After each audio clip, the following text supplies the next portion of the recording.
Hello, this is the Vikstrand and dusk is setting in here at Hållö. Well, there's nothing else to do than to review another movie, I suppose. Today we're going to talk about a French movie from 2009, District 13 Ultimatum.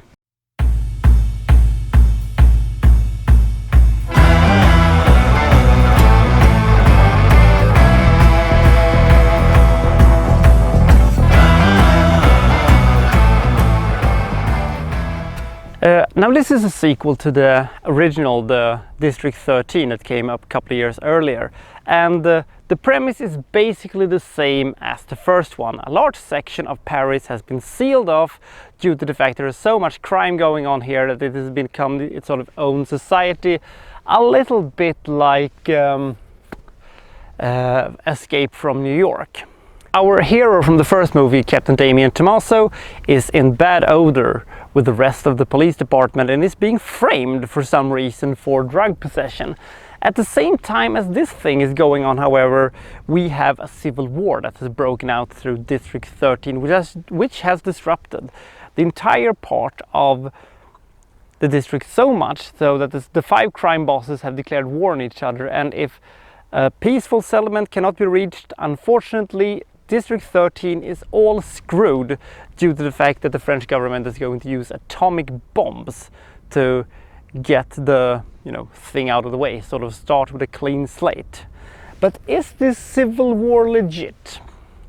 A couple of adolescents with a camera phone says it isn't. They have proof that this is staged by maybe a splinter group within the police, maybe working even with evil land developers, which once again proves that land developers are the fucking worst, the absolute fucking worst. In, however, on the scene steps Letio, played once again by parkour master David Bell, who has to team up with his old sort of friendo and try to save the day and maybe bring peace to District 13 before it's nuked and all that stuff. This movie in a lot of senses reminds you of the first one.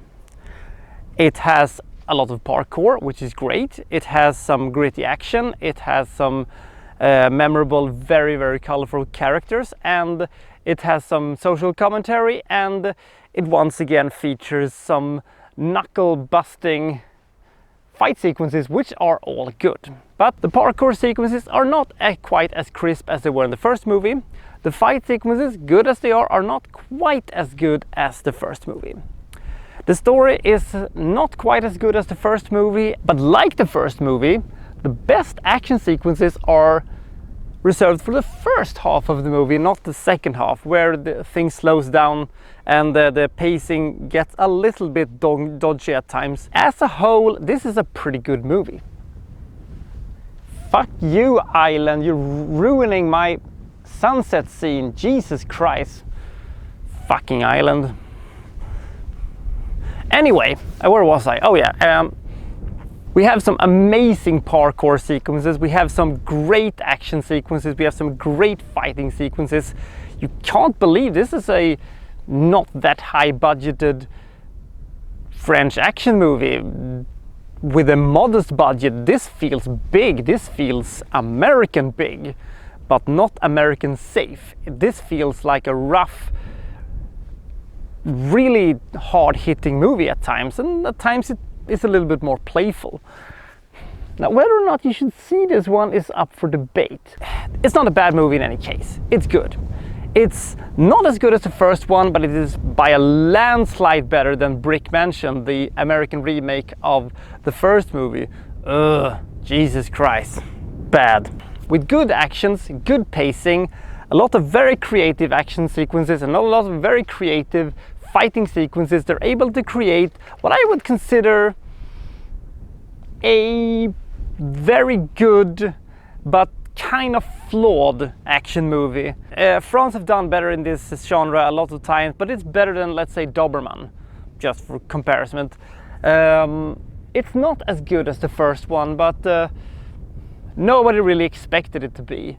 It's basically what a normal sequel would do. It tries to up the antics, but at the same time it cannot quite match it because it treads the same waters and doing it not quite as good. If you have not seen any of the District 13 movies, see the first one. If you like that, see this one, and you will probably like this as well. If you haven't seen this one but like the first one, debate with yourself.